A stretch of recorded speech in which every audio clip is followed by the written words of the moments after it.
have no idea, like, what, Don't worry, I got it all. Alright. I've got the roadmap. We just got to get there. I don't know where you're taking me, but I'm down to go. Cool. What were you up to earlier today? Just putting together incense orders. What else? Catching up on the news, answering a few emails, but I haven't done anything. I haven't even eaten yet. So yeah, I was walking out the door and I got like 2 incense orders like right at the last minute, and I'm like, okay, since I'm going into town, let me just put all this together right now. So right as I was leaving. But man, every day it's like another. I think I'm like, okay, I'm gonna be able to like breathe a little bit today, and then something comes up, and it's like back to scramble mode. So it's like I need to start getting re-centered and redoubling my efforts to meditate and find quiet times, and right. that kind of, I've lost my what's the word? I don't know, my discipline of keeping up with my mental health. Right. I mean, not that I feel mentally unhealthy, thankfully, right now at the moment, but just you get out what you put in. Yeah, you gotta be conscious of your subconscious. Yeah. Yes, exactly. Yeah. Kind of like why is this making me mad? I'm mad, but why? That's good. But yeah, that's today. And I've got to get my hair cut after this and go for a run and start getting ready for a house show we're having tomorrow. I think I told you about that. Yeah, that's awesome. So how often do you go running? This time of year, I try to go like at minimum 3 days a week, or if not 4 or 5. Yeah. I would say, average is 3 or 4. I like to run outside, so colder months is more like weather permitting. Right. I think I decided this past winter, because I gained more weight because it was a cold winter. I gained more weight, so I wasn't running as much because it was so cold outside. And I kind of made up my mind that next winter I'm gonna join a gym. I can't believe I'm saying that out loud, but just for the winter times, just so I can go in, use a treadmill, maybe do a bike or something a little bit and get out. Because I can't go. I do not do well if I'm not running or working out at least 3 or 4 times a week, if not 4 or 5. Right. So yeah, next winter I'm just gonna get a gym membership. Yeah, get a gym membership. Why is that such a cringe thing for you?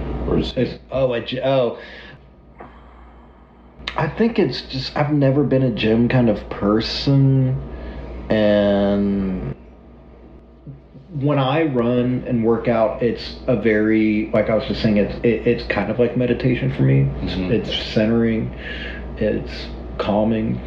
It's kind of a sacred time for me, because as I'm running, I'm saying mantras to myself, not the entire time, but a lot of the time. Affirmations. Yes, absolutely.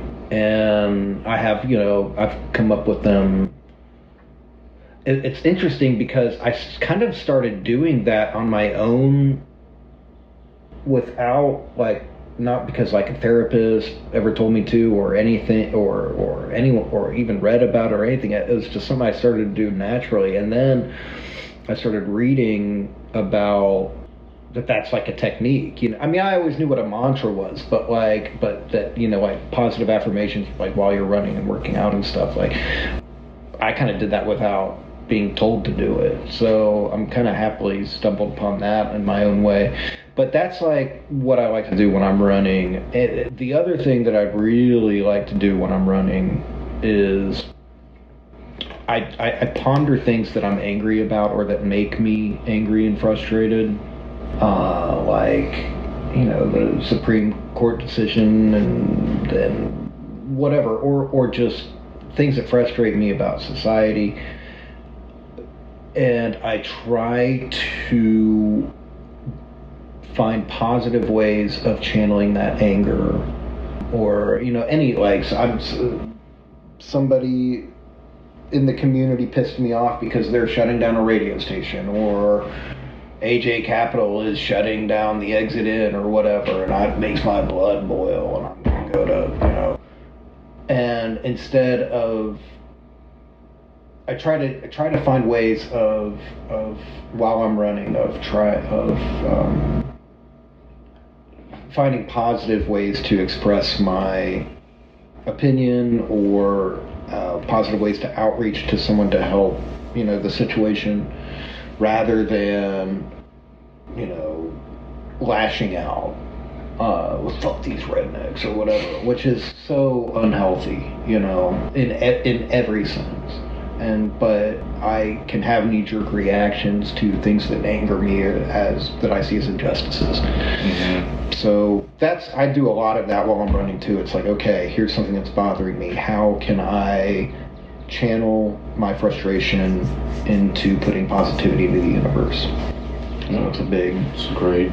Yeah. Game with body, mind, and spirit. Yeah, but I'm not a saint, I mean, I screw up. I say things. We all do. Yeah, I say things to people in anger that make me cringe, and so it's difficult for me to not make things personal, and so that's the work I'm constantly trying to do on myself. Right. Again, I'm trying. I'm not there. Right. None of us are. Right. It takes right. a lifetime. Yes, it does. Yeah, absolutely. Cool. Well, hey everyone, welcome to the Nashville Artist. I'm Jordan, and today Luke Schneider is here. Welcome to my house. Dude, this is great. This is you got a peaceful vibe in here. Thanks for having me. Awesome. I've been looking forward to this past few weeks since we set it up. That's great, man. I've been looking forward to talking to you as well. So, where are you from? Where am I from? I have lived in Nashville for the last 24 years, since fall of '98. Prior to that, I grew up mostly in a suburb outside of Columbus, Ohio called Dublin. Pretty affluent, upper middle class suburb, all American suburb. And so I consider Columbus, Ohio, my hometown. Most of my family, extended family, aunts and uncles, and my grandparents were from Dayton, and I was born in Dayton, Ohio. So Dayton, Ohio was also a big part of my upbringing. Okay. How old were you when you left Dayton?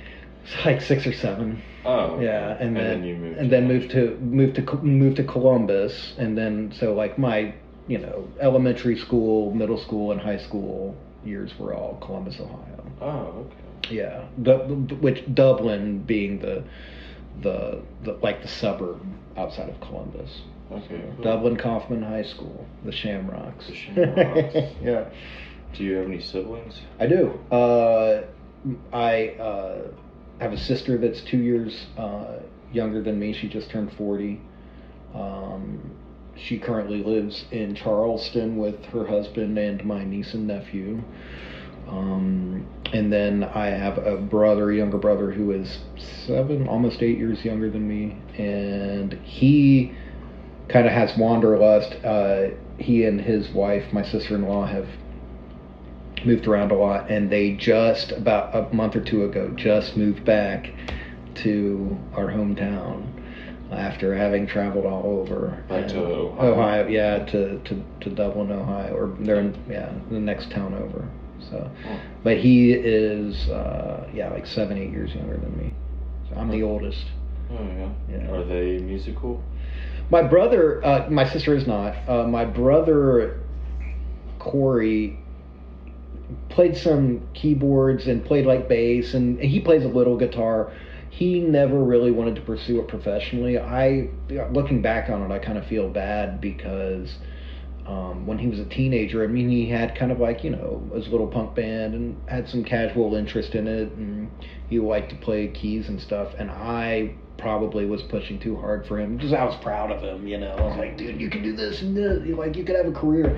And I was probably a little too pushy, like older brother wants his little brother to be a musician too or whatever, and like I saw the potential yet.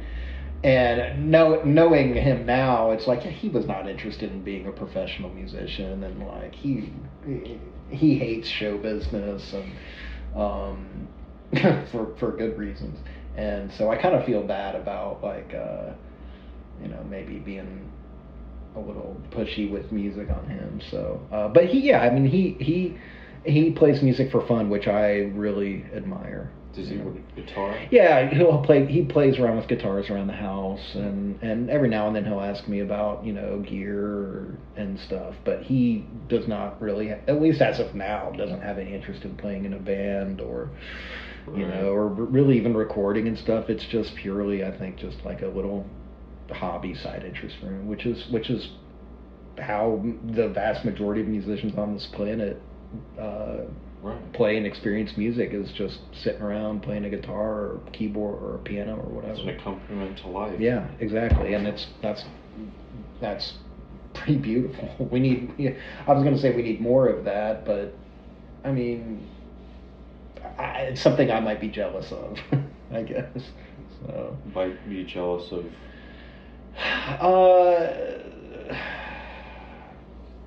Not thinking of music as something that is not a job or some kind of career with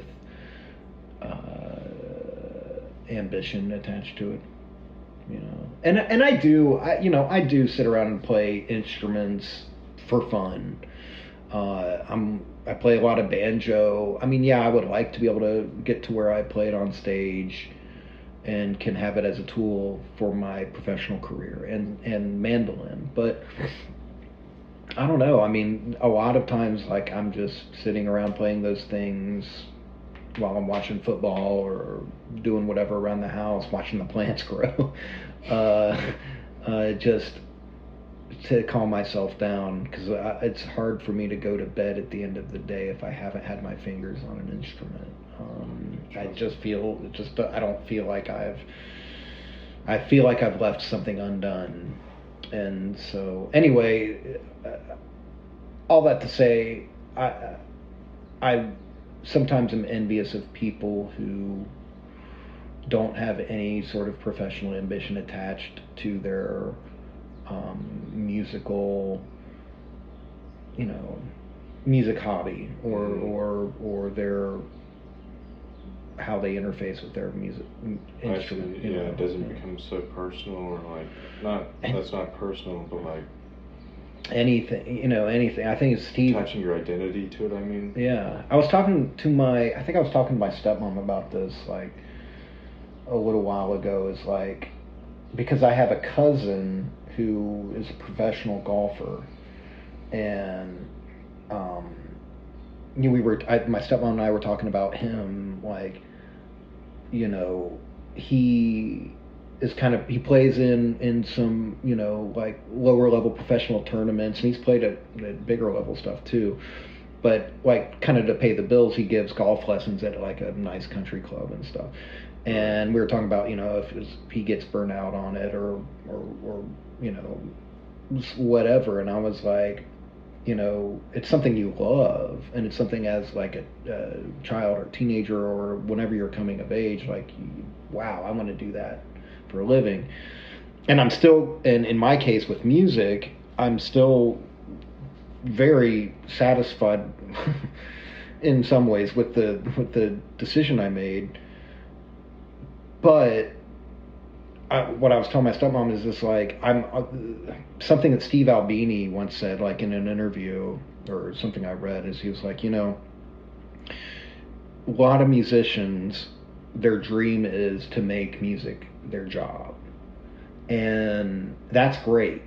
But just remember that, if you want music to be your job, or you make music your job, that means that music is your job. And there are definitely days where that like really hits home. There are some days where you want music to just be music, I guess. Makes sense, Right? you know. And some days, how you found it when you first saw it. And some days you don't have the choice, which I'm sure that like a professional golfer, some days like just wants golf to be golf, to go out. Like I get to go out and play golf, which is it's 5 o'clock on a Sunday afternoon. I've got nothing to do. You know what? I'm gonna go walk onto a little public golf course for $15 and, you know, maybe smoke a joint or something and just be out there by myself and maybe see some deer. Yeah. And like walk at my own pace and not even keep score. Right. And I'm sure that there are golfers who miss that. Right. Like professional golfers because they go out on the course. If you're a professional golfer, well, or even if you're going out for fun, they hit a bad shot, then all of a sudden the wheels start turning. Like even like what starts out as like, oh, I'm just going to go walk out for fun, you know. If you're a professional golfer, you'll hit a bad shot, and then for the next 5 minutes you're trying to figure out what happened with your swing, and then you got to go into a bunch of practice shots, and then you get into your head and it's like, oh no, is this going to be a bad habit I'm forming now, and it ruins what is supposed to be like relaxing. Right. You know, and so I think there can be, not always, but there can be a parallel to that with music and musicians. Right. So. I understand. So, what were you into as a little kid? What's that? What was I into as a little kid? So I was into sports. I was a competitive little sports kid. I liked soccer. I loved basketball. I liked baseball. I didn't love it. I wish I kind of could have played football, but my mom wouldn't let me because I wasn't big enough, and looking back on it, she was right. But as an adult now, football is my favorite sport to like. I mean, I follow it every day, but we were always playing. I really had a storybook childhood in the sense of like the Wonder Years thing where I was just running around the neighborhood all summer and we were constantly playing baseball games or having bike races or playing street hockey in the street, or because there were tons of neighborhood kids on my street and in our neighborhood, and whatever we were doing, capture the flag. I mean, it was the 80s, so right. It was German spotlight. And so I'm incredibly thankful for that part of my upbringing. So when I think about what I was into as a kid, I was into playing sports outside with my neighborhood friends. I liked movies a lot, but music was not such a huge thing. What I remember about music as a child is my dad listening to, like, he had all his mixtapes and records and 45s. I remember, like, some of my earliest memories are like dancing around, like, you know, as like a small child toddler. Like, my dad would spin his 45s and the Beach Boys 45s or whatever, or Bowie, anything. And we'd be dancing around. And so there are little things, songs that my dad would play when I was a kid that had a huge impact on me emotionally, like Beach Boys and Beatles, and I don't know, but that like really affected me deeply. And looking back on it, even though I wasn't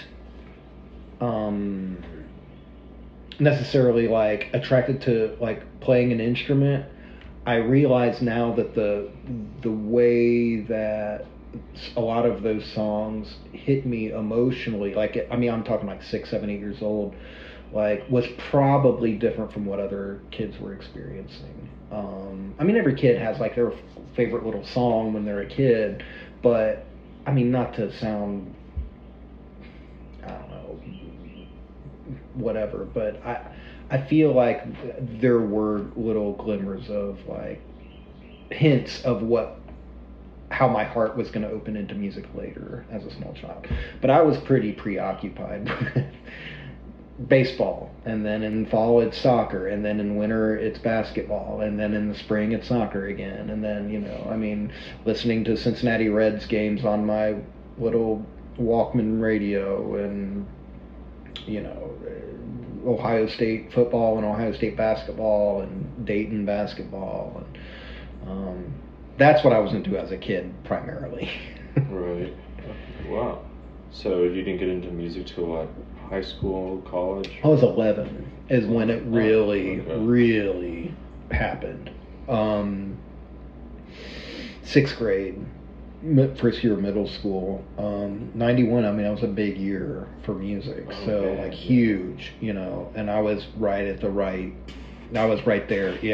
right there at the right time. So the things that I remember really opening my heart to the world of just connecting to this on a level that was totally different from almost all of my friends, if not all of them, was like so my dad would bring home. My dad was in his I guess mid-30s at the time.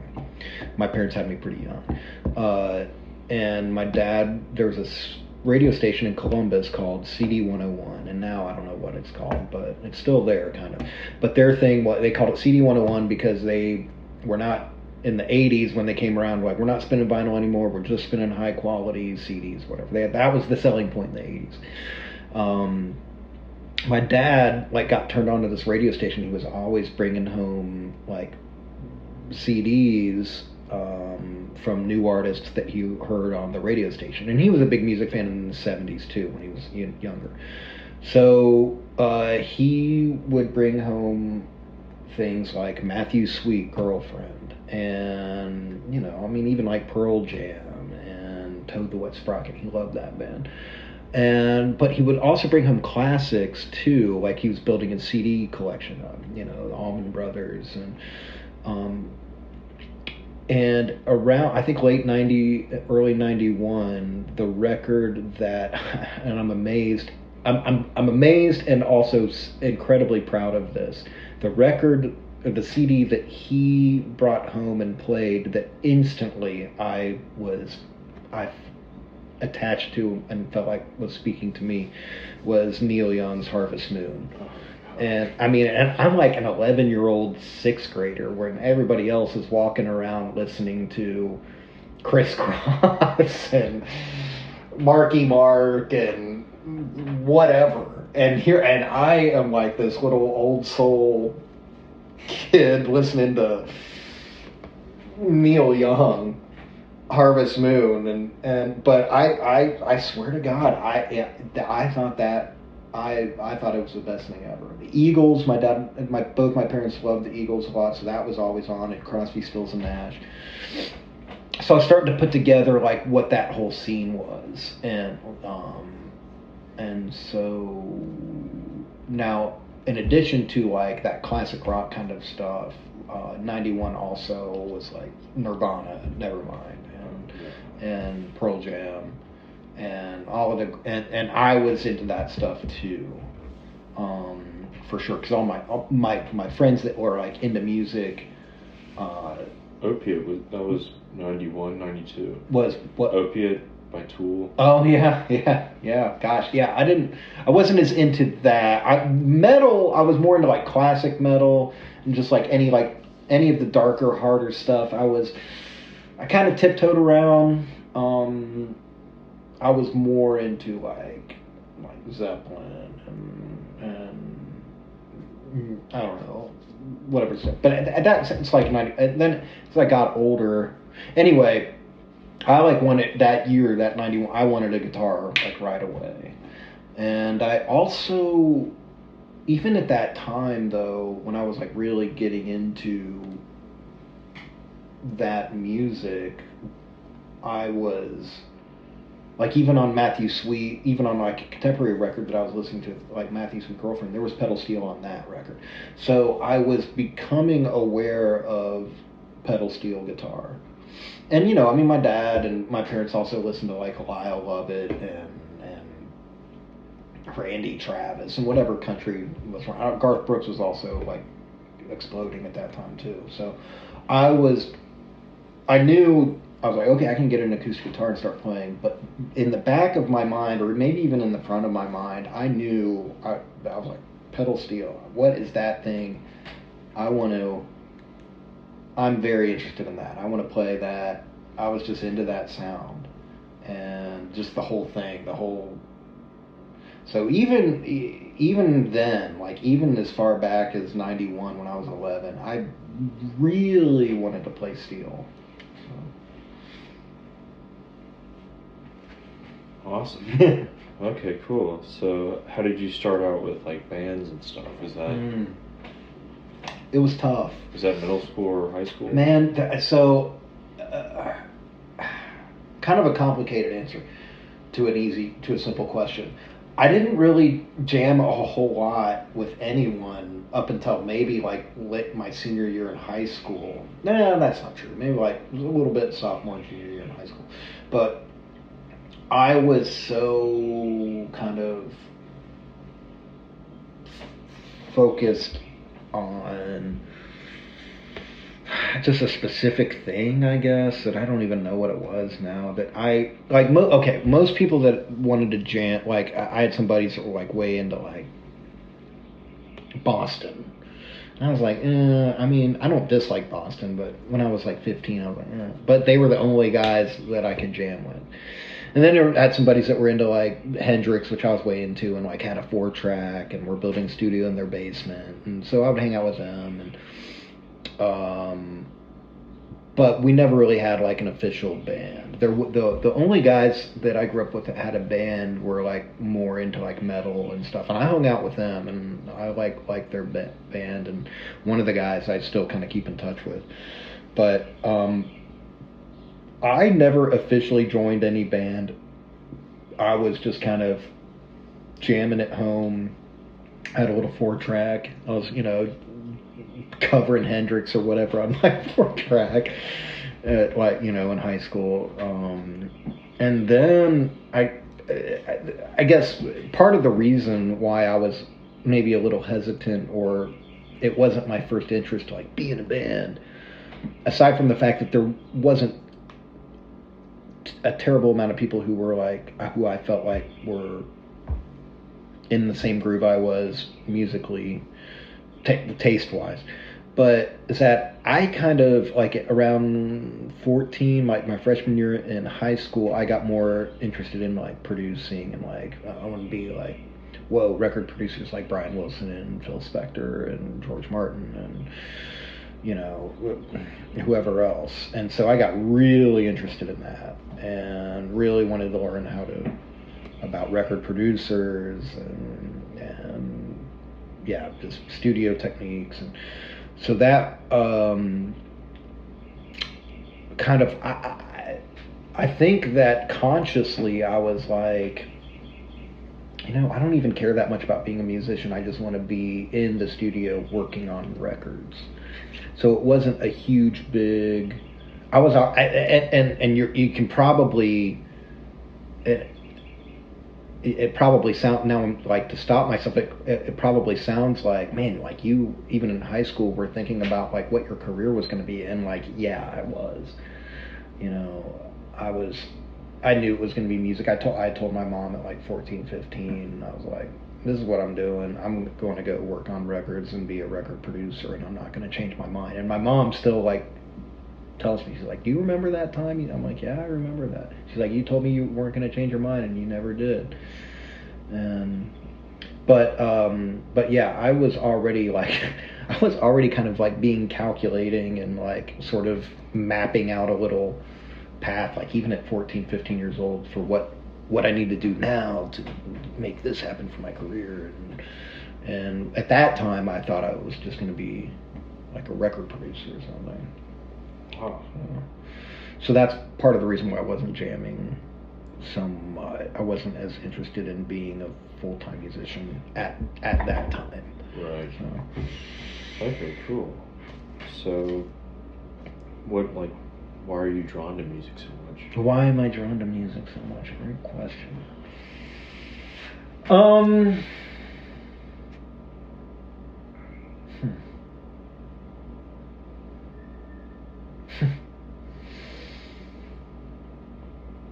You know,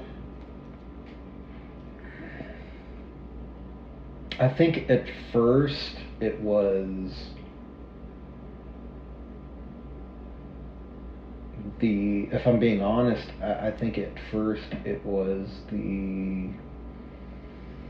I'm looking for the word, the chills, you know, like, Good Vibrations, that song. Oh, God.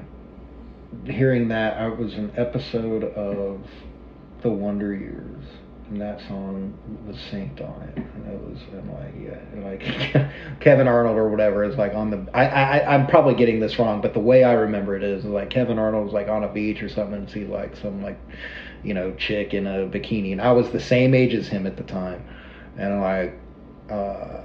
Good Vibrations or something starts, like the opening, and like it's like, oh man, like that, it just like hits that place in your brain, and like you just like massive shot of dopamine, and like, oh my, and which everyone has had that experience.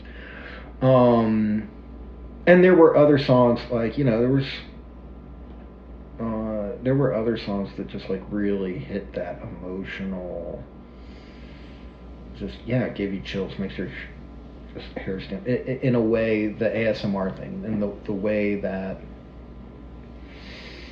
visual art never did for me, and honestly in a way that sports never did for me. I mean, the sports, like, I feel like triumphs and victories and things and competition like stimulated a different part of my brain, and the hearing music and being a part of it, and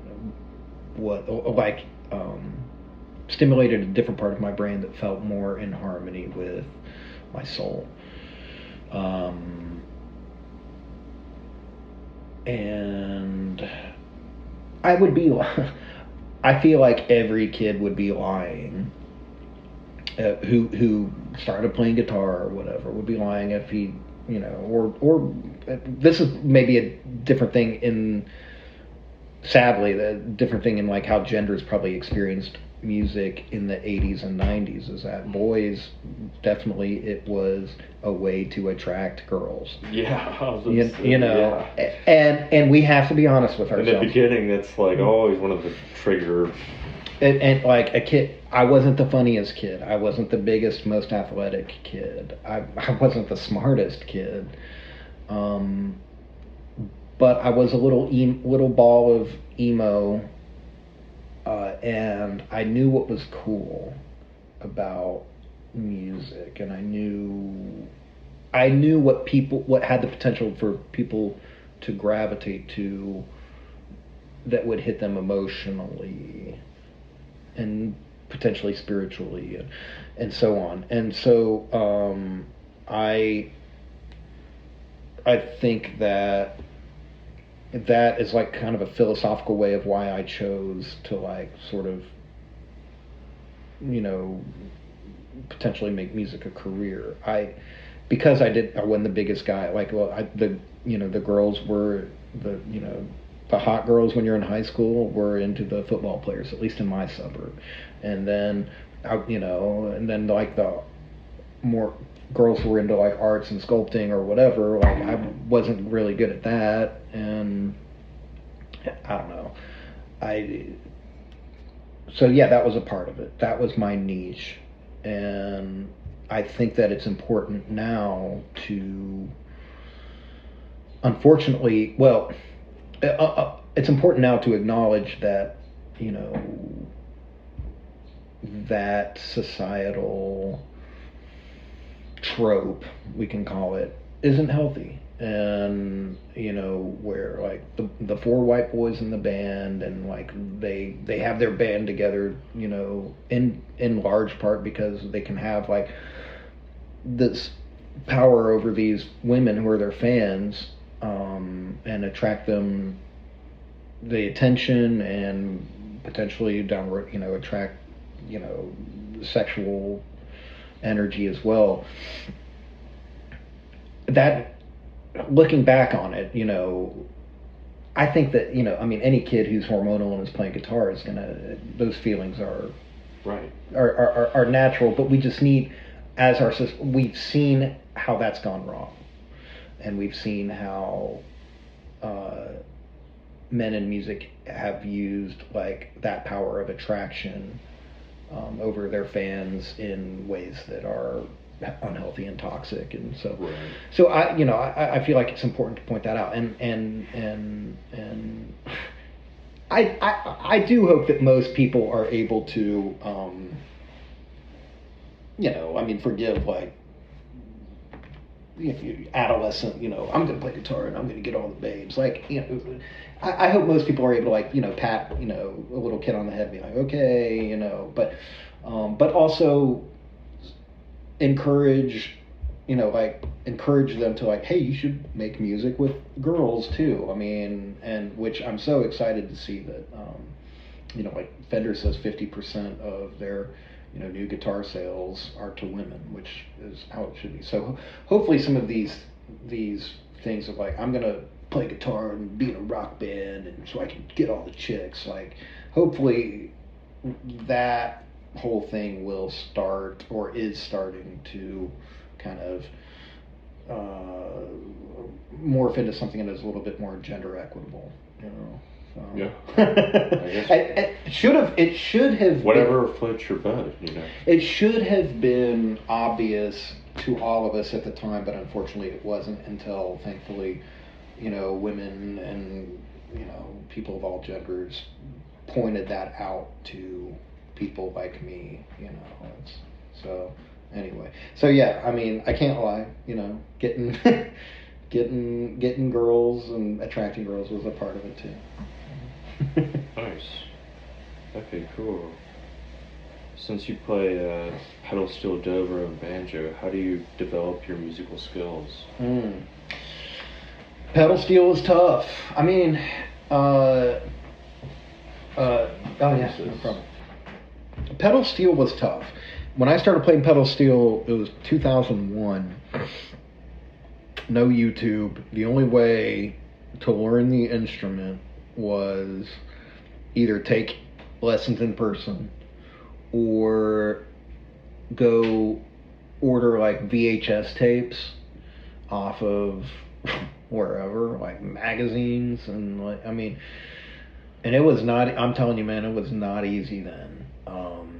And so the learning curve was pretty high. So I started out, like, watching VHS tapes, and thankfully there was the Steel Guitar Forum, like an online website, and still there, that kind of connected you to different teachers who had made instructional videos, and you could order them. But yeah, man, I mean, God, first weeks I had the pedal steel set up in my old house on 46 in Idaho, in Sylvan Park, in front of the TV watching VHS tapes. When I started playing dobro, by that point YouTube was around, and so I found, like, videos on YouTube, or like a guy who had made instructional videos, like a private, like, you can, like, subscription kind of course you can take. And then banjo nowadays is similar. I'm watching YouTube videos a lot. The kids today don't know how lucky they are to just be able to go to YouTube and watch that stuff, man. And that's why they're getting so damn good so fast. But I had to be disciplined with it. With pedal steel, when I first got it, I started out and I played it, like, for 6 months, like, every day, and was, like, really disciplined. And then I feel I got just barely, looking back on it, I was awful, but I got just good enough to play with a band, And so for some reason I just stopped practicing a lot, and because I was probably playing it once a week or once every couple weeks at a rehearsal or with a band or something, but I wasn't woodshedding and putting in the work. I was more just kind of noodling around on it. And then, well, we can get to that later, but that's kind of how with dobro, I remember there was a time I was waiting tables, and I was like, okay, I got to spend an hour on this before I go to work, and I did. That was more like 2008, 9, 10. And so I was like, okay, I've got to spend time on this. And then nowadays with banjo, I tend to play more at night, or like if I'm like watching football, I'll just like watch a lesson and then learn on, or like just play a lick over and over again, or some kind of technique or something, like for 4 hours while I'm watching a football game. The muscle memory. That's that. Yeah, but you can. I wish I could sit and play pedal steel for while I'm watching football, but it's not as comfy as sitting on a couch. Yeah. It's the football game. Yeah. I don't practice as much as I should these days, if I'm being honest. But I want to. I need to get back into like serious woodshedding mode. It's just you're busy, man. So. What are some of your favorite bands and artists? All time or all time. currently? All time. Currently. The band. The bands that changed my life, or artists that changed my life. I mean, obviously, I mentioned Neil Young. That was Beach Boys. As a child. I mean, I feel like every child gets into Beach Boys. But I mean, Neil Young will always be my number one biggest musical influence. I mean, the music that he and Ben Keith made together. Ben Keith was his best friend and pedal steel player. That's the reason I play pedal steel guitar. You look at him, you're like, that guy's a badass. I want to be that guy. Yeah, for sure. I mean, Neil's definitely had some head scratching moments and really some head scratching music. But even today, like, I mean, there are some times where like Neil comes out and says something like, okay, Neil, but most of the time Neil comes out and stands for something. I'm like, right on, brother. Like the Spotify stuff. So, but anyway, the band, the life-changing bands for me, an artist, Neil, and Crosby, Stills and Nash. I was, as a child in middle school, I was into the Eagles, but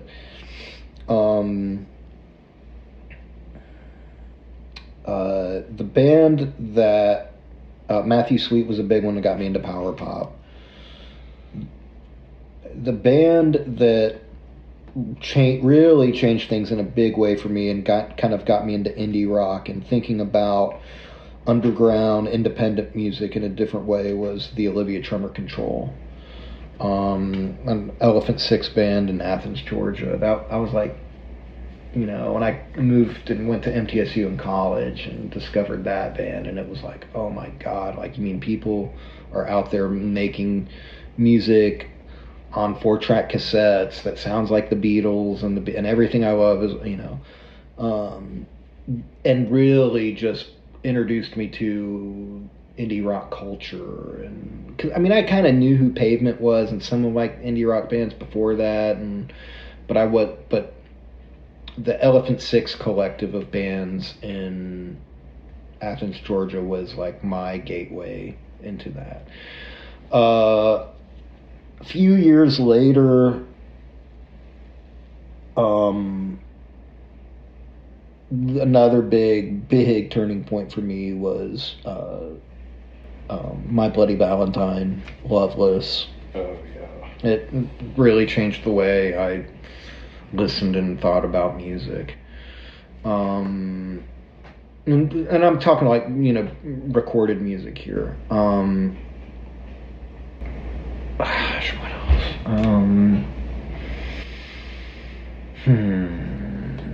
like I'm thinking about records and bands that was a big time for me, like my early mid-20s when I was just gobbling up everything that I could possibly listen to. That broken social scene was a big one for me. You Forgot It in People. The stuff on Daptone, everything that was Sharon Jones and everything that was coming out on Daptone at that time was big. Daptone? Yeah, it's a soul label, like a neo soul label, kind of like, I don't know if Coal Mine Records is similar to them too. Gosh, I'm drawing a blank. Okay, the other big one that was life changing for me, that got me into ambient music. That was my gateway into ambient and new age music was like Brian Eno and Robert Fripp. Oh, yeah, King Crimson. Yeah, so my friends were way into King Crimson, and I never got deep into King Crimson, but the Fripp Eno records were huge for huge for me. Because I was a Roxy Music fan, and I was aware of Eno and stuff, and I was kind of aware that he like made weird records and stuff, but it didn't really like hit me and change my life until I heard Evening Star. That was, and like No Pussyfooting. Those records were like life changing for me, dude. And still, there's still touchstones for me. I got way into country music at a time. Like everybody else, Waylon and Prine, Willie Nelson. Those are big things for me. We can, you can, if you think of more later. Yeah. But that's like in terms of like recorded music. There was also a lot of live music, local live bands that were huge influences on me. Lamb Chop was big influence on me, like as a musician. And I was working with like my best friends at the time, like William Tyler and Ryan Norris and Scott Martin. A lot of my dearest, closest friends were in the band Lamb Chop at the time. And then we also had a band together. I had a band with them, like a separate, different band. But they were teaching me a lot of techniques and things that Lamb Chop was using, and that had a huge influence on how I thought about performing music. Can't overstate the influence of like Kurt Wagner and Lamb Chop. The other band that was a huge influence on me, like in more of like watching them play live, was the Features, the Features were probably the biggest local band in Nashville, rock band in Nashville from 2000 to 07 or 08. At least local. They went out and toured with Kings of Leon all over the world, and but they are one of the best live bands I've ever seen, ever.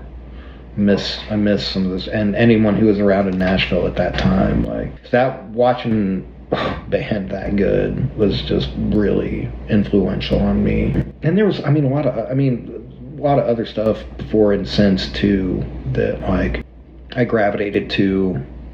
When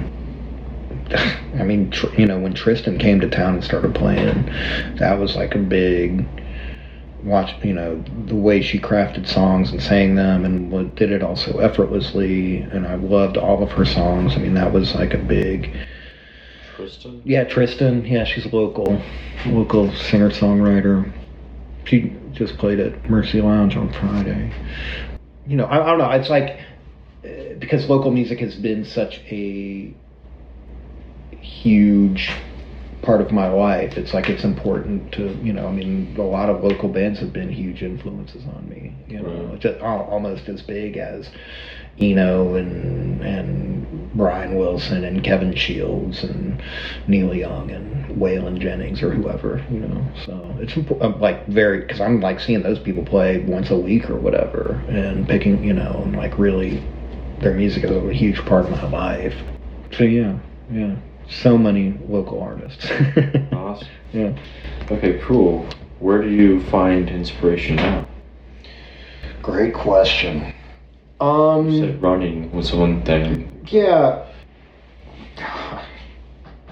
Meditation. Jesus.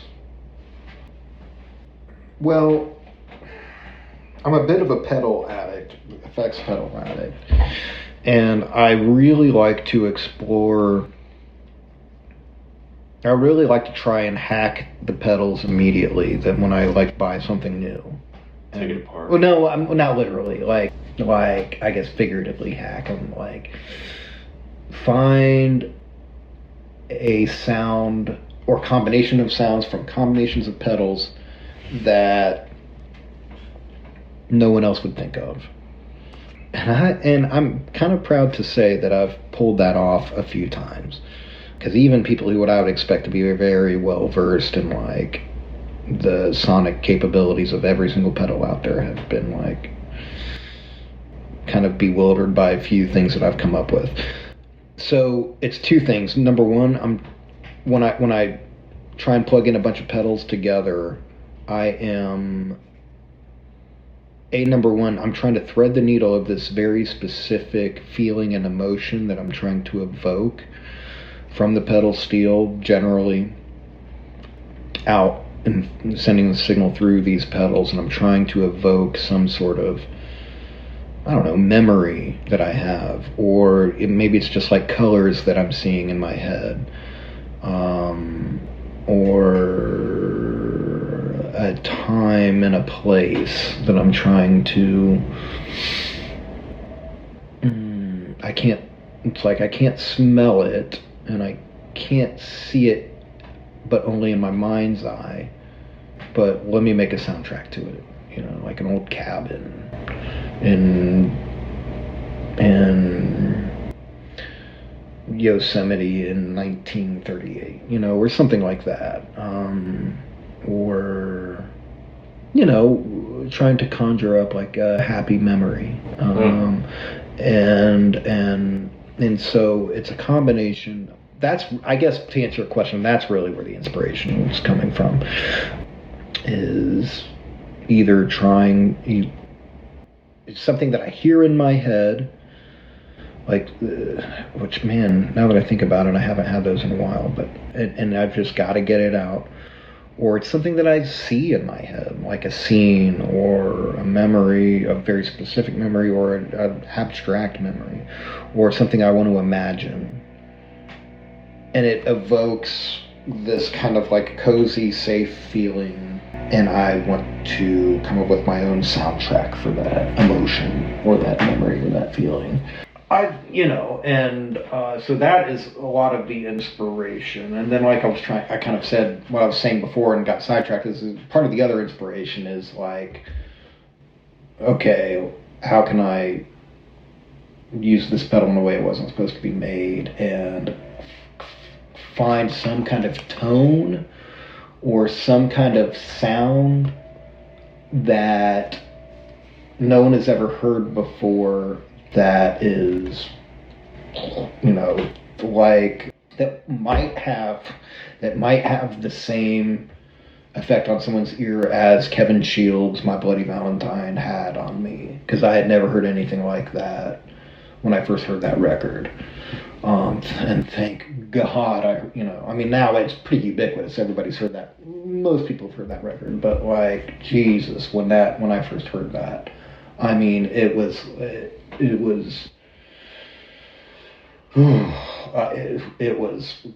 heaven sent. You know, it was fucking divine. It was like, I mean, every single nerve inside my body was stimulated by hearing that. And I know I'm not the only one who's had that. Who's had that from that record. That's why it's, you know, swirling guitars. And the grain of the overdrive and the way it bends and it's like it's beautiful and it sounds like it's such a weak cliche, but it sounds like some kind of half remembered dream or a place like somewhere that's in between, somewhere that's like in between your subconscious and in between a half-remembered dream and in between a idealistic hope for the future. That's like what that record sounds like to me. Almost the ephemeral. Yeah. And barely touch it, but almost as you can. Exactly. Yes. And so I say that because when I'm looking for these weird tones and sounds, I'm trying to, I don't know, I've never thought about it this way. Maybe I'm trying to recreate that for myself, but I'm also definitely trying to give something for other curious, adventurous listeners to discover as well, to get hooked on. Yeah. I mean, Jesus, if I ever made, I mean, realistically, it's beyond my ability and just whatever, but man, if I ever had a chance to just create tones that no one had ever heard before, like Kevin Shields did, I mean, that's the goal. That's the goal. Yeah. You know, is put that into the universe like he did for me, you know. Yeah. Give back, you know. I mean, it's another sappy cliche. Mimic that feeling for someone else. Yes, that's the inspiration. That is, and you know, the sappy cliche is like, you know, I'm going to give back to the universe and give back to music what I've taken from it. But it, you know, as sappy as it is, it's the way it is. Yeah, that's the goal. Yeah. You know. You want to, like, as much as Earth affects you, you want to affect the Earth. Exactly. Yeah. Okay, cool. Just real quick, I wanted to ask you, what are all the different bands you play in here in town? It's funny, I had a feeling you might ask that, so I was kind of taking a little bit of inventory. I started playing with a band called Character in like 2001, and that was William Tyler and Ryan Norris and Scott Martin, who all three of them were kind of in and out or with Lamb Chop. Dave Paulson, who's now like the band leader of my so-called band.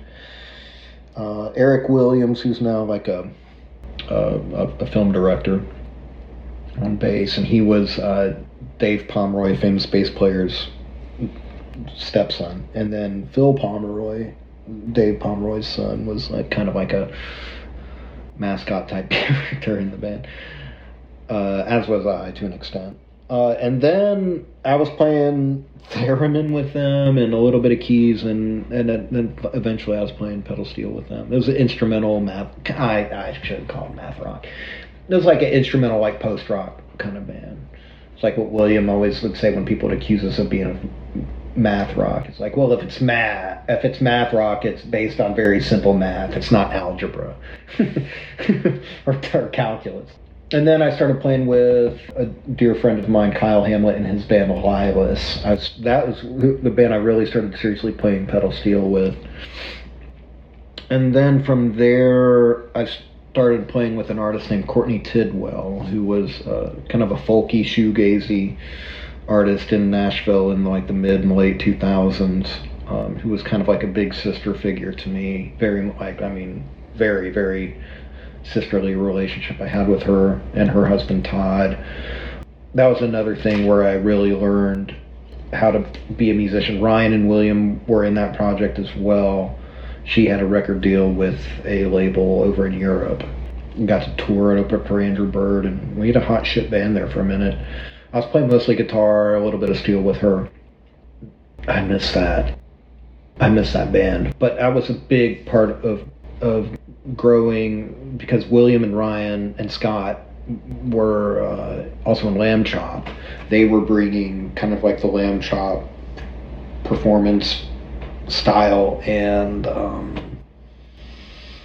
what's the word? Just know-how over to that, and that's where I really learned how to be, largely learned how to be a professional musician.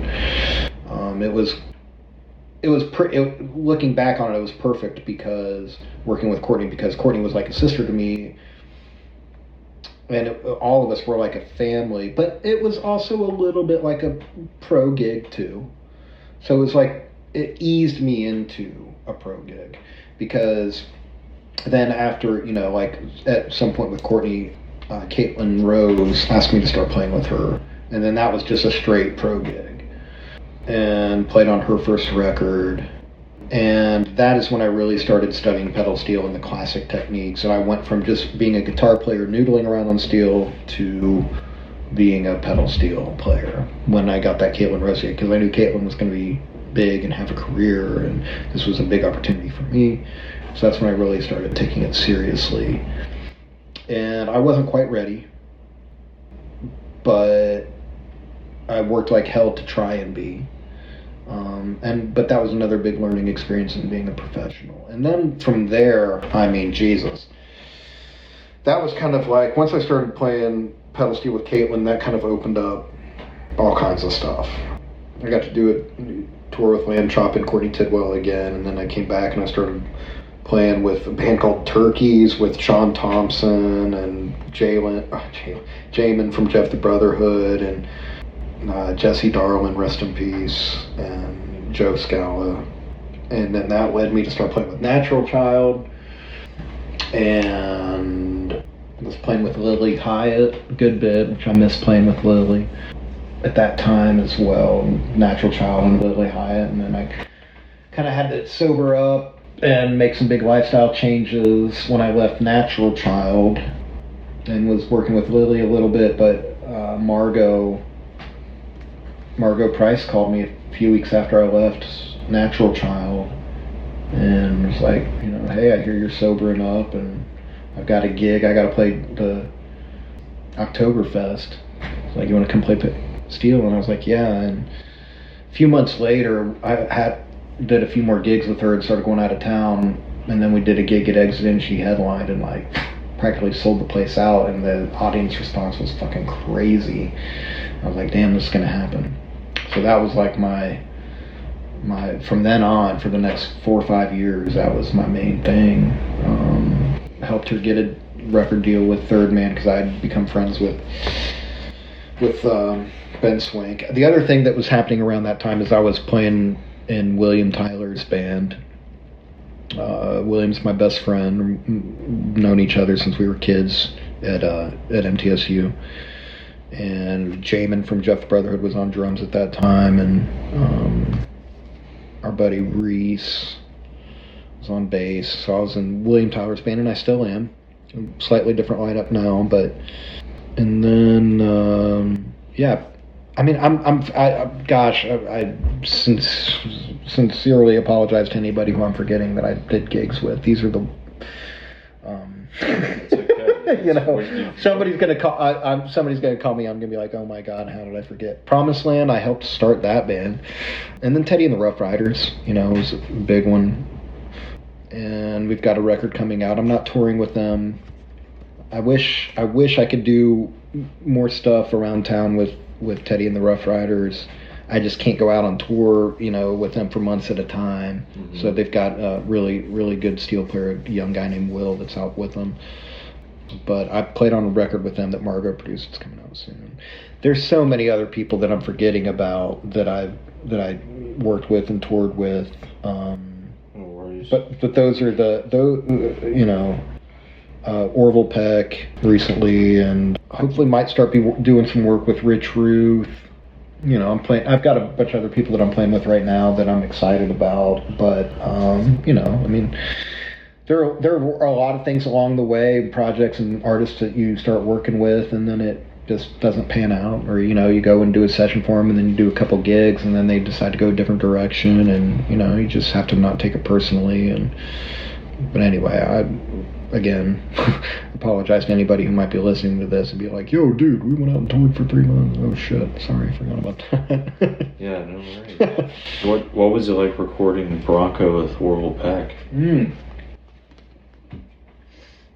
I overdubbed. At first I thought I was going to cut live with them, and then it turned into I just went in and overdubbed a couple days with Jay Joyce, who produced the record. The first day, Orville was not there, so it was me and Jay, like, kind of diving in deep on parts and stuff. And it was honestly that I knew that was a big one, and I was going through a lot of stuff, like, at that time personally. So I was nervous for that one. In a way, I'm usually not nervous for sessions, but I knew that was a big one. And even other big sessions I've done, but Jay Joyce, man, he brings it out of you. Like, I mean, if he hears a hook, he's going to bring it out of you. And I mean, he really, like, the guy knows how to, I mean, I hope he thinks it's a good performance. I mean, just really, really demanding, not demanding in like a negative way, but like, sure, just man, you gotta bring. I mean, he works with world-class musicians every day, and you better fucking bring it. And then I did another day and overdubbing, and Orville was there, and that, you know, he was able to throw in some of his 2 cents and stuff. But it was honestly, it was just like a normal overdub session. I mean, did a bunch of songs in a day, but just like with, instead of like one of my buddies driving, it was with this mega producer, platinum selling producer who, like, you know, who is like demanding your excellence. Right. So, but it was, you know, I think it turned out pretty well. Was Orville pretty chill? Oh yeah, I love that guy. Yes, he definitely has a very specific vision for. I mean, very, very clear vision for what he wants generally going in, and he'll have specific melodies and stuff. He's an artist. I mean, he is a true brilliant artist. Breathes his outfit and everything. Do what? Does he like live and breathe his? Oh no! He doesn't wear the mask, like, right, behind closed doors. You know, like, when you're in the studio and stuff. I mean, you know. But I mean, people have probably seen him around Nashville and didn't realize it was him. You know, he is just. I've said it before. It's a strange way to describe someone, and I realize that, and I mean this as like a compliment. He is an elite person, and what I mean by that, I don't mean by like, oh, the liberal elites. I don't mean that. Yeah. I mean like he is on the ball with everything in every part of his life. You know, he remembers people's names. He is compassionate. He is very thoughtful. In a very genuine way, not in like the fake showbiz kind of thoughtfulness and fake showbiz kind of politeness and stuff. He is, from what I can tell or can gather, just being around him, you know, he's a thoughtful family member and like is there for his family and his, he's just a strong rock in his family. He's incredibly brilliantly talented he can play any instrument, at least, guitar, bass, drums, and he has an artistic vision for, what he wants, and his songwriting is clever, is funny, is evocative of all different kinds of emotions. He's somebody that I think very highly of. That's awesome. Yeah, that was... I hope, I would love to work with him whenever he wants to collaborate with me. Yeah, absolutely. Okay, cool. Sad. Some people just love talking about themselves. I mean, like, it's still a little of a novelty for me, a little bit, so it's like I don't hate it, but I don't know. It's good. Maybe that day will come. Maybe it's therapy for you. Yeah. That's exactly, you know. I'm here to listen. Yeah, and also like Dylan, like, you know, yeah, hey, it's cool, man. Like the way he, like, you know, kind of throws out red herrings to people and like makes stuff up and like spins yarns. Who's and this? when it's Bob Dylan. Oh, Like, yeah. you know, like spin yarns when people are asking him questions and stuff. And it's like, you know, and like totally like, you know, like take the piss out of people, like, you know, leading them to believe some things and whatever. And it's like, oh, okay, yeah, man, that's cool, but dude, like, that's also just kind of being a dick too. I mean, and I love Dylan. I'm like Right. worship the guy, but like it's also like, okay, Bob, it's your world. We're just living in it. You know, just spin your yarn again, and like, I mean, it's just like, it's like I think in their people who do that, like in their minds, they're like, you know, they don't want to play the showbiz game. I'm not going to play the showbiz game and like just answer these people's questions and play the part they want me to play. I'm not going to. But that in itself is kind of showbiz too. Right. You know? Like, Right. Anyway. I guess you kind of have to gauge the situations. Like, Yeah. Some people might try to make a mockery of you, and you, as a whatever Mm-hmm. celebrity or whatever, they have to like gauge that and be like, all right, this person isn't that serious, then I'm gonna give this kind of answer. Yeah. Yeah. I don't know. Yeah. Probably because they're always like, I have to protect my personhood, I guess. Yeah. And again, like, you know, maybe it's Like, see the other side of it. I mean, Mark, you know, I've been in the. imagine if millions of people knew who you were, but you didn't know who they were. Exactly. That would be like, oh wow. Exactly. Like, I can only imagine what that's like. That's what I was reading something that like that was you know, Jack Kennedy. That was like always his opening line when he would like approach some woman, like, you know, I mean, while he was president, like his opening line was just like, I'm not gonna try and do the Kennedy voice, but like he would say, you know, like, you know, I'm at a tremendous disadvantage here. He's like, you know all about me, but I don't know a thing about you. You know, it's just so suave, but also, but also like, you know, like. But it's also like, I'm Mr. Yeah. I mean, it's like, damn. Hoity-toity. Yeah, right. Yeah, it's like, damn, that's good, man. But also, like, you know, there can be. it worked for him. Yeah. Because he had plenty of girlfriends while he was Marilyn Monroe. the most famous man in the world. Anyway. All right. How did Forestdale Incense come about? Oh, great question. Sorry. I like no. I like answering this one. It's other art you do. Yeah, okay, so here's how it happened. I was like, you know, knew that I was gonna have to start playing solo shows, and I really wanted to start doing like ambient solo performances. And I was trying to think of like merch, like stuff to sell at like a merch table. And I also part of my performance, like my solo performance, I like wanted to stimulate as many senses as possible. And I was like, okay, so I'll have like a visual element. I'll have like these I'll have these LED light panels that I'll perform in front of. So because, all right, well, part of my issue with live ambient music is that it's, and no offense to anybody who does this, it's listening, but is that it can be like some guy or some girl, like some woman, like standing in front of like some big black box with a nest of cables everywhere, and they're twiddling knobs, and the music might be great, but that is such a not a visually stimulating. Yeah, it's not stimulating. It's not, what's the word? It's not like captivating.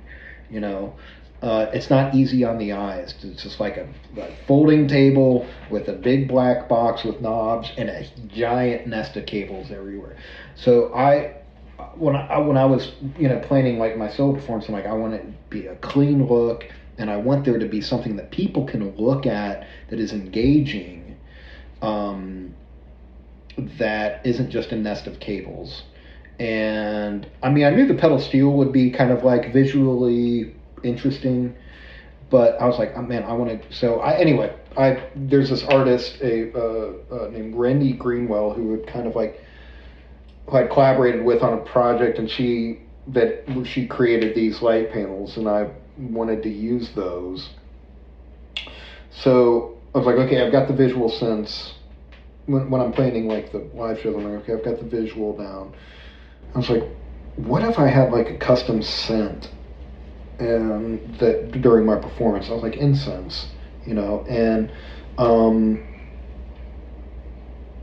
so I was like, what if I created like an incense to burn that would be like the signature scent that would like remind people of, that would lock in their memories and remind them of my performance. It's like, and then I could sell it at the merch table too, a little capitalist. But, and so I started researching, like incense, which I was an incense freak at the time. And I didn't want to use like fragrance oils. My girlfriend at the time had kind of like sort of taught me and showed me like how to come up with essential oil mixes and blends. And so I got the idea to like come up with an essential oil blend for an incense. And that's kind of, and so my first show that I played, I burned this scent, and I experimented with a couple different blends, but I nailed it pretty quick in terms of like the scent that I had always had in my mind. So my first solo show, I burned this incense and people loved it. And we're like, man, so I sold it at the merch table, and people were like, man, I love this, where can I get more? And then next thing I know, Grimey's was like, we want to sell this. We want to sell this at the store. And so I got some little bags and made some little stickers with my logo on it, put them by the register at Grimey's, and they started selling. And people started coming back for more. And then I got into vinyl tap, and then I got into so I started taking the incense, like leaving samples to people like at plant shops, just wherever I thought people might be interested in selling it. And it caught on. And next thing I know, it turned into a business. And then quarantine hit. Well, what had started to happen was people were like, I'm not into incense, but I like candles. Can you do the scent in a candle? So when quarantine hit, I'm like, you know what? I'm going to try and make candles. And I wanted to do beeswax, and I wanted to do essential oils. And so I researched a bunch of videos on watch how to make candles, and that was my quarantine project. And I spent 9 months every day experimenting with beeswax candles and the right essential oil mixture and wood wicks and all that. It took me a while, but then I figured it out, and lo and behold, people love the candles now too. So then I was like, last year, I'm like, well, I guess since I'm selling things that are flammable, I better get an LLC. And started doing markets, and now I've got a business that I have to pay tax on.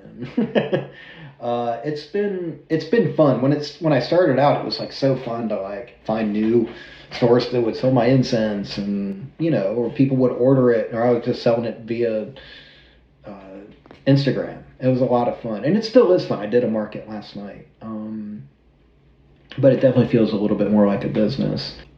So, it started out as a outgrowth of my solo ambient performances. That's awesome. Yeah. That's great. Yeah. I've been meaning to buy some of your incense. I need to get a new candle. This is something I light every time I have a podcast. Oh yeah, that's cool. I need to get one of your candles. Yeah, I do beeswax, so... Yeah. I'll have to find one. All right, so this question might be a little difficult for you since you've been here for so long, but I'll ask it anyways. Sure. What have you learned living here? Man, that's a great question. I learned how to be a pro, how to be a professional musician. That's the first thing that comes to mind. Which I didn't know shit when I came here. And I have to credit MTSU. I mean, that gave me the building blocks of understanding how the music business works. And, thankfully my parents socialized me in a way that as a kid, that, sort of gave me social tools to understand when I wasn't wanted, and like, when to speak up and when to not speak up, and just how to know your place. That's a big thing with this town. Learning, if you're trying to be a professional musician, if you're just wanting to be a musician and make music for fun, or make music and hey, whatever happens, that's one thing. If you are trying to do this as a career and connect the dots to where you can have the both artistic and financial freedom to do whatever you want, I mean, there's some rules you got to play by, and it's true with that. Like this in any business, you've got to know who to suck up to and when, and you've got to know how to treat everybody that you contact with respect. But there are a lot of, like, the old saying, the unwritten rules of Nashville.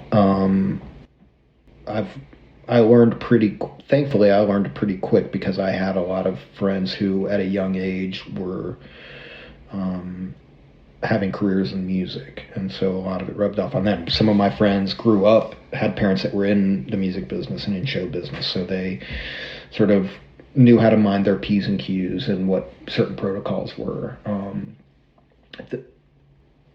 All that leads me to say probably the biggest number one thing that I've learned, that I'm proud of the fact that I've learned, is how not to take someone else's artistic choices personally. And by that I mean, when you lose a gig, when somebody lets you go, which has happened to me handful of times. The first time it happened, I took it pretty hard, and I see it happen to people, to musicians in this town who, oh hey, I'll see them like, oh, are you touring with so and so, or hey, you doing that tour, because they were in that person's band or that band, and then something happens and they're not in that person's band anymore. They're not in that artist's band, or they're not in whatever band, and I can tell how seasoned of a musician that person is by, like, you can pick up on, if they're like really hurt by it, or whether they are able to just brush it off. They like bounce back. Right. Everybody has to go through it, because like you're 24 and you're in this, playing with this new artist, or you're in this new band, and he or she's got a record deal, or your band has a record deal, and man, this is gonna be my career. I'm it. And my parents are so proud, and they've come to the shows and they've put our band up, and then all of a sudden one day you get a call and it's like, hey man, we're going in a different direction on bass, or hey man, we're going in a different direction drums, or whatever it might be. And that shit hurts first time. And it's happened to me enough times that where it's like, you gotta pick yourself up, and you've got to remember that you are an artist, and you've got to trust in the fact that, this probably isn't personal, or maybe it is, maybe you're just not a good hang, but you've got to be able to trust that you're committed to this career and you're going to land in a way. And every single time I've either had to leave a band or lost a gig or been let go or whatever it might be, every single time where I've ended up landing either a few months later or maybe a year later or whatever, has always worked out in a way that was best for me. So that's one thing that I've learned is, like, man, you lose a gig, keep your eyes forward. Don't lash out with negativity. Well, I'm going to show them, or maybe if you want to prove that, like, you're still going to be a strong musician, or you're still going to move forward and you want to prove it to them and to yourselves, but the important thing that I've learned is that you don't air your dirty laundry. You don't try and get back at somebody who let you go, or you don't try and piss in someone's cornflakes. Don't put negativity into this community, because that's going to reflect on you. It's just going to make you look like an amateur, and it's going to lead people to understand why you were let go in the first place. Yeah. So that's a big thing. Be great, and this should be obvious, to most people, but myself included. It's you got to learn. People, everybody, every musician and band or artist is on their own path, and if they don't see you as being a part of that future, you've got to accept that and go create a new future. Now, I will say, while if you are like a for-hire musician that's working for an artist, that it'll be easier, your landing will be softened if you were making sure that you were being compensated for all the work you were doing along the line, And so make sure, look out for yourself if you're doing a lot of work for somebody, for hire in studio or on the road or whatever. Make sure that you're sticking up and sticking up for yourself and getting what you deserve, because, shit, oh man, I just went and played Stephen Colbert with this band, and like, this is going to be my future, and then a week later they call you and, oh hey, we're actually going to use somebody else for the next tour. Like, don't get too high. Yes. Because then you get brought down. Every gig is going to stay cool. Exactly. Hey. Don't get too invested. I mean, or if you're playing with an artist, keep it cool. Yes. Jesus Christ, yes. Like this artist, like they, you're going to be hanging with this artist and they're going to tell you about their plans and stuff, and like you're going to be backstage and they're going to be letting you in on what the plan is and stuff. But don't get too deep into that. Like, they've got their team, they've got their management. You show up, know your songs, know your arrangements, when, where, how much. Don't try and position yourself into where these big career decisions that should be made by the artist and their management, and don't get into that. Show up and do your job, because and if you do start trying to well, hey, I've got an opinion on what show why don't we do this or that, like business and career wise. Not a good idea. That's cringy, and that's, you could be shown the door. So just don't get don't be cool. Don't get attached to this gig, because every gig's going to end. Trust in the fact that, okay, if I lose this gig, or if the phone doesn't ring for the next tour, I'll figure it out, or the label doesn't put my next record out, I'll figure it out.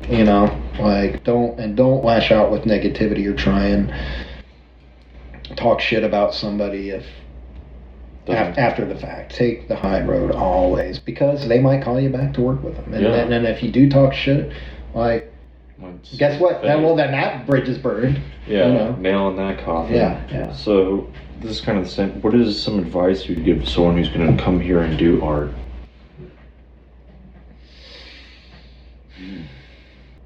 Do it for the right reasons. And by that I mean, one of my favorite quotes of all time with regards to making art is by Quincy Jones. Quincy Jones says, you're working on something, and then all of a sudden you start talking about money related to that project. That's when God leaves the room, and that is so true. You're working on something, start talking about money, God leaves the room. So make sure you're coming here to make art and be a part of a community, and that you're coming here for an adventure and for the journey. If you're coming here to get rich, you're inevitably going to be disappointed. Not because you're not talented and you don't have the potential to be a star. You might very well have that potential, but there's just going to be, you're setting yourself for so much disappointment at so many different places on the path. Yes, it is absolutely a goal of mine to be able to pay a mortgage by playing music, and with my, and to be able to support a family. That is, yes, a huge goal, and yes, that is a reason to move to Nashville, because there are more opportunities for you to make a living and support a family and pay a mortgage in Nashville, Tennessee as a musician than there are in Columbus, Ohio. or in Indianapolis, Indiana, or, wherever it might be. There are more opportunities here. So yes, that is a reason. Hey, I want to do this for a living. But don't lose sight of the collaborative, creative community that it is a privilege for all of us to be a part of. And yeah, I mean, that's like number one. Don't be an asshole. That's Willie Nelson's thing. I mean, don't be like John Rich. Don't be an arrogant, prideful piece of shit. Sorry.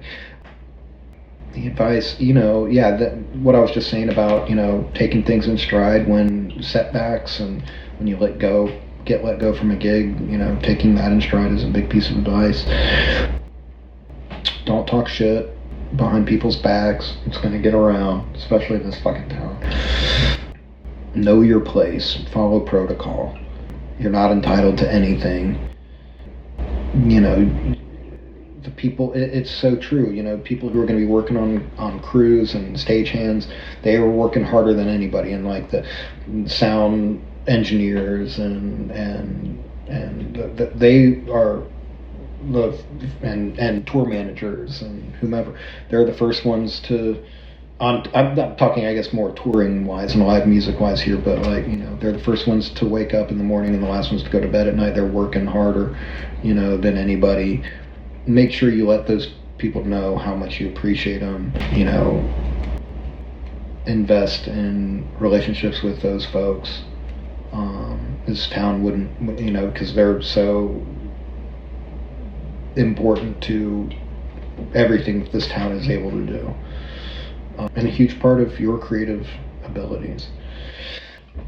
God, I could go on and on about this. I mean, Jesus, I didn't think about. I think you, made some good points. Like, yes, I'm a stickler, and I'll just say, I know you probably want to move on or whatever, but I'm a stickler about following protocol, so. And like not getting too ahead of yourself, like I'm an artist on Third Man Records. I cannot walk into Third Man and start making demands about that I think I'm entitled to XYZ budget and you guys should be doing this and this and this and this for me. It's like I'm way low on their list of priorities. When you're starting out, you've got to remember and understand where you are as a young fledgling artist. You are not entitled to everyone's full attention and full resources. You are just one of another, one of many artists in this. You deserve to be respected. But you gotta get in line. Yeah, you deserve like basic respect as an artist for sure. But I feel like my humble attitude towards not making demands and not expecting any special treatment from my label or who is a big part of why I got the opportunity. Be somebody that you want to work with. Be a humble, non-demanding person that people are going to want to work with. That's the most succinct way I can put it. Good. That's good. All right. Is there anything else you would like to add that I might not have asked you about? Keep your mind open to I when I moved here 24 years ago, I was thinking about this the other day. I never would have thought that I would be a solo musician making ambient music. I thought I would be in a studio making records like Phil Spector or Lee Hazelwood or something. And boy, did it turn out differently. You gotta keep an open mind. Don't give up, man. Don't give up. You may have moved to Nashville to be like a songwriter or your own artist, but man, you can have a great career playing guitar in somebody else's band and do your own thing on the side, and keep an open mind towards just being a part of the collaborative community and not focusing so much on your own vision. Yeah. Oh, yes. Yeah. There's so many other things. It's not always about what you get, it's who you become. Exactly. It's in the becoming. The journey. Yeah. Don't look at the job as how much they're going to pay you. Look at what are you going to become if you do the job. Yeah. And this is the last thing I should say, and this is very, very important, is that I am the kind of person, I'm always hesitant to impart wisdom and speak as if like from on high, or because I'm not a saint. I'm figuring my shit out, and it's very. I want anyone who might be listening to this to understand that, you might see me out next week, and I, maybe made a comment about something that was, at someone's expense, and I hope not. I hope not. But sometimes when I listen to people like, Instagram influencers or whomever, like on podcasts or whatever, and they just talk about themselves like they are just, I'll tell you how to do, and they just have these very high opinions of themselves. Mm-hmm. And it's like you think that, like according to awareness. According to their Instagram or social media or whatever presence they may have in the public, that I'm perfect enough, just got it all figured out. I don't ever make any mistakes. I want people to know I make mistakes and I say dumb shit and do dumb things all the time. So when you hear me imparting, giving advice or something, please know I am very well aware that I am not any kind of perfect saint. Well, yeah. I'm just It was asked of you. Yeah. Yeah. Okay, last question. Yeah. What is something absurd you love or do? Oh gosh. I love college football, and at least 1 or 2 games a year. I'm a huge Ohio State football fan, and I probably get invested in it to an absurd level. Yell at the TV and that's kind of one of the first things that come to mind. My level of enthusiasm and interest in college football is probably close to an absurd level for something that is. You've got like apps for it and everything. Oh yeah. Message boards and all of that stuff. It's the one sport that I follow every day that I was a big part of. A lot of people would say making incense is absurd. That's the first thing that comes to mind. Okay, cool. Well, thank you for being on. Yeah, bud. My pleasure.